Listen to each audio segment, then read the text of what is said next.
మనిద్దరి మధ్యలో ఏ జన్మలో ఏ తీరని రుణం ఉందో, మరెందుకు ఇంతలో ఈ బంధనం ఇన్నింతలు పెరిగిందో, అమాయకమైన నీ చిన్నారి నవ్వును ఏ తల్లి కందో, ఇటే నీ దారి ఉందని నిన్ను ఏ సుడిగాలి పంపిందో.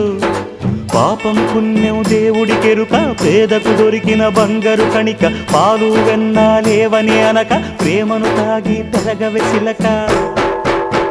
వలేసే పాడు లోకం కంటపడక ఉండు నాయనక, ఇలా నా గుండెలోనే గువ్వల కొలు ఉండిపోయింక. ఇటే పోస్తే ఎమున్నైనా నిలేస్తానే, మరింక ఏ కీడు నివంకరాలే.